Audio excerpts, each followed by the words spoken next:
अस्सलाम वालेकुम। आज हम जिस इक्वेशन को बैलेंस करना वाले हैं वो इक्वेशन है एसिडिक मीडियम की।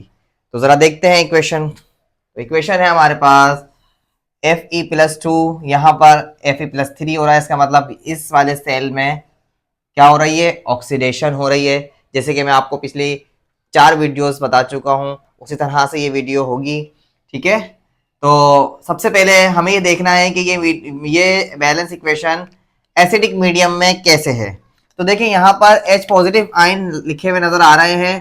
तो हमने आपको लास्ट वीडियो में बताया था कि जब किसी इक्वेशन के अंदर H पॉजिटिव आयन पहले ही लिखे हुए हों तो इसका मतलब साफ होता है कि वो इक्वेशन एसिडिक मीडियम में है। ठीक है, तो ये इक्वेशन एसिडिक मीडियम में है। अब इसको जरा सबसे पहला वाला रूल इस पे अप्लाई करते हैं। सबसे पहला रूल क्या था कि इक्वेशन को ब्रेक करना है इनटू टू हाफ सेल। ठीक है, oxidation and reduction half cell के अंदर ब्रेक करना है। तो सबसे पहले हमने क्या करा, Fe2+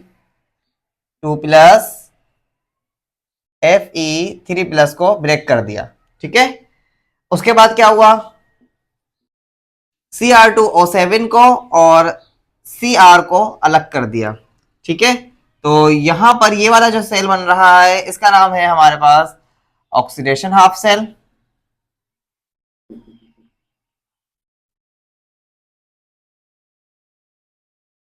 इसको इक्वेशन नंबर 1 का नाम दे देते हैं। ऑक्सीडेशन कैसे, यहाँ पर ऑक्सीडेशन नंबर इंक्रीज हुआ है, +2 से +3 पे चला गया, तो इसका मतलब ये है ऑक्सीडेशन हाफ सेल। ठीक है, सेकेंडली हमारे पास यहाँ पर क्या होगा, जब एक तरफ ऑक्सीडेशन हो रही है तो दूसरी तरफ रिडक्शन होगी, तो ये रिडक्शन हाफ सेल होगा। रिडक्शन हाफ सेल, इसको इक्वेशन नंबर 2 का नाम दे देते हैं। ठीक है, तो अब आपको ये चीज क्लियर हो गई कि दो इक्वेशंस बनाई हैं हमने, इसमें हाइड्रोजन और H2O को ऐड नहीं किया, क्योंकि ये जो हाइड्रोजन और H2O आयन लगे हैं, हाइड्रोजन आयन और इसमें हाइड्रोजन आयन को और H2O को ऐड नहीं किया गया है, क्योंकि हाइड्रोजन आयन और H2O जो लगाए गए हैं वो एसिडिक मीडियम को शो करवा रहे हैं, इस वजह से इनको हमने ऐड नहीं किया दोनों इक्वेशंस के अंदर। ठीक है, तो अब जरा हम आगे चलते हैं और सबसे पहले इक्वेशन 1 को कंसीडर करते हैं। इक्वेशन 1 को कंसीडर किया जाता है। ठीक है, तो ये है Fe2+ Fe3+ में कन्वर्ट हुआ है। ठीक है, तो अब इसके अंदर क्या हुआ है, एक इलेक्ट्रॉन लॉस होगा। ठीक है, ये भी कर सकते हैं, या एक और चीज देखें, यहां पर +2 है और यहां पर +3 है। अगर +3 में से 1 माइनस कर देंगे तो कितना बचेगा, +2। तो इसका मतलब इस साइड पे भी +2 और इस साइड पे भी +2 हो जाएगा। ठीक है, तो बात क्लियर हो जाएगी। बाकी इसके अंदर और कोई चीज ऐड नहीं करनी, कोई चीज माइनस नहीं करनी, कोई और कुछ भी नहीं करना, सिर्फ और सिर्फ इसके अंदर एक इलेक्ट्रॉन ऐड हो जाएगा और ये हाफ सेल पूरा बैलेंस हो चुका है। ठीक है, इसको इक्वेशन नंबर 3 का नाम दे देते हैं। सही, अब आगे चलते हैं। Take equation 2। ठीक है, इक्वेशन 2 क्या है, Cr2O7 क्रोमियम +3। ठीक है, अच्छा अब हमारे पास इस वाली इक्वेशन के अंदर बहुत सारी चीजें ऐड होंगी। ठीक है, कैसे ऐड होंगी देखें। अब इसके अंदर क्रोमियम के अलावा हमें ऑक्सीजन भी नजर आ रहा है, तो ऑक्सीजन को बैलेंस तो करना पड़ेगा। सबसे पहले क्रोमियम को बैलेंस करेंगे, फिर ऑक्सीजन को बैलेंस करेंगे। ठीक है, तो क्रोमियम यहां पर 2 है, तो क्रोमियम यहां पर 1 है, यहां पर 2 है, यहां पर 1 है। तो जब भी ऐसा हो तो आपको जो है वो 2 से मल्टीप्लाई करवा देंगे राइट हैंड साइड पर, तो इक्वेशन कुछ इस तरह से बन जाएगी, Cr2O7 टू क्रोमियम।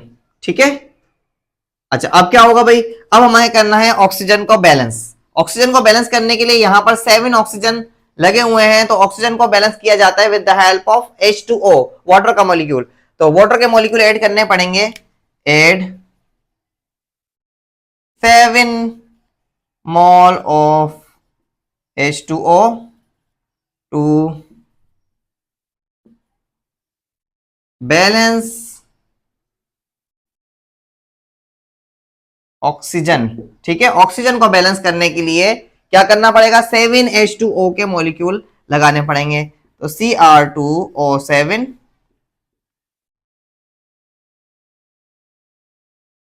अब जो चीज ऐड हुई है उसको हम डिफरेंट कलर से लिख देते हैं ताकि वाज़ेह रहे कि इस स्टेप में क्या किया गया है।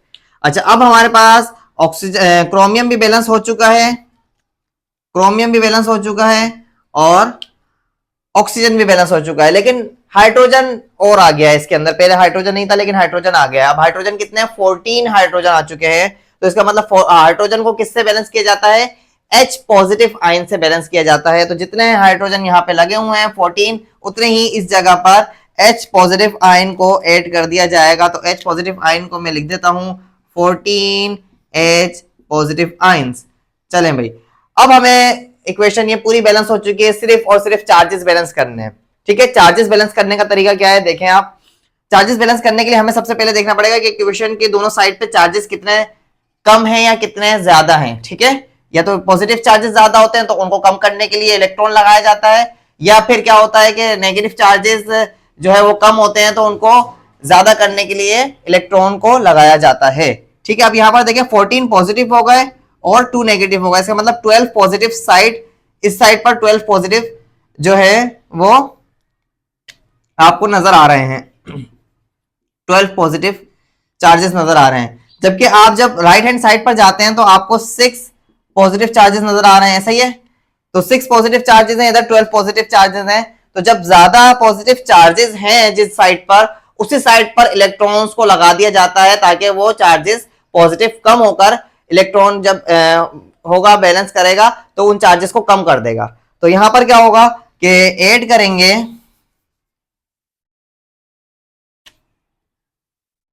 ऐड करेंगे 6 इलेक्ट्रॉन टू लेफ्ट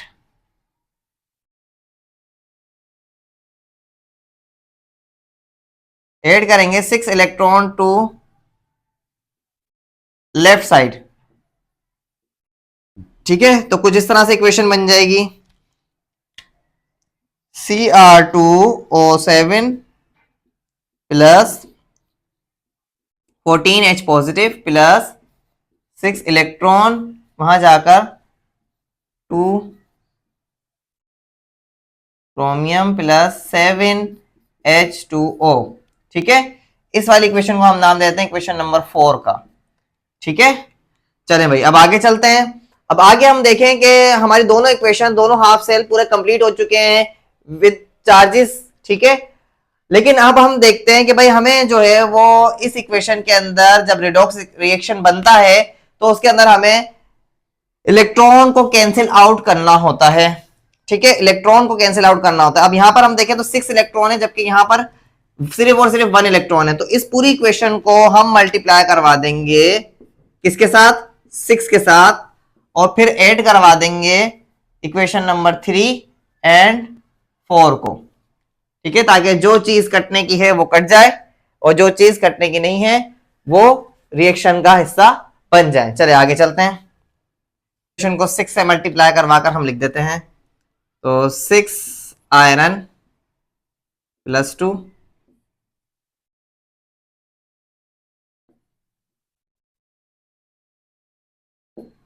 ठीक है, और अब इस इक्वेशन को हम ऊपर लिख लेते हैं।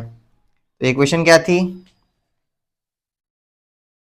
Cr2O7 plus 14H positive plus 6 of electron right hand side पर 2 7H2O। ठीक है, अब देखते हैं कि इसके अंदर क्या चीज जो है वो कट सकती है, उसको कट आउट करते हैं। तो सबसे पहले 6 इलेक्ट्रॉन से 6 इलेक्ट्रॉन कट हो गए। ठीक है, लेकिन बाकी कोई और चीज कट होने वाली नहीं है, बाकी कोई और चीज कट होने वाली नहीं है। तो जो चीज कट होने वाली नहीं है वो तमाम के तमाम नीचे एक साथ इक्वेशन बनकर आ जाएंगी। जैसे कि ये हो गया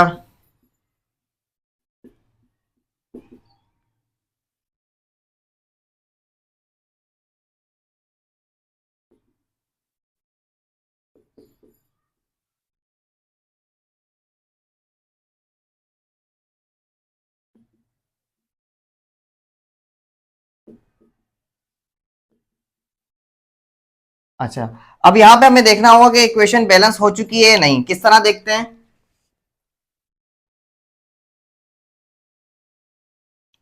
जब दोनों जगह चार्जेस बराबर हो जाते हैं तो हमें ये समझ में आ जाता है कि इक्वेशन बैलेंस हो चुकी है। तो सबसे पहले हम यहाँ के चार्जेस देखते हैं। तो ये हैं 14 पॉजिटिव प्लस 12 पॉजिटिव, ठीक है, और 2 नेगेटिव हैं, ठीक है। 14 पॉजिटिव प्लस 12 पॉजिटिव, 26 में से 2 माइनस करेंगे तो बचेंगे 24 पॉजिटिव चार्जेस, ठीक है। अब इस तरफ आते हैं, तो 6 3 18 पॉजिटिव, 18 और 6 24 पॉजिटिव चार्जेस।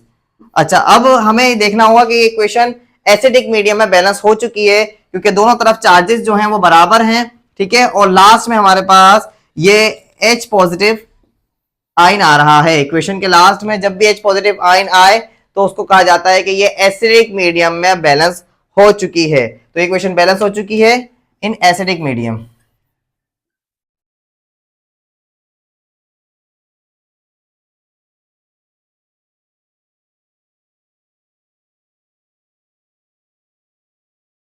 उम्मीद करता हूँ वीडियो समझ आई होगी। वीडियो अच्छी लगी हो तो वीडियो को लाइक जरूर कीजिएगा, चैनल को मैं सब्सक्राइब कीजिएगा, वीडियो को आगे शेयर कीजिएगा। मिलते हैं अगली वीडियो में, जब तक के लिए अल्लाह हाफिज।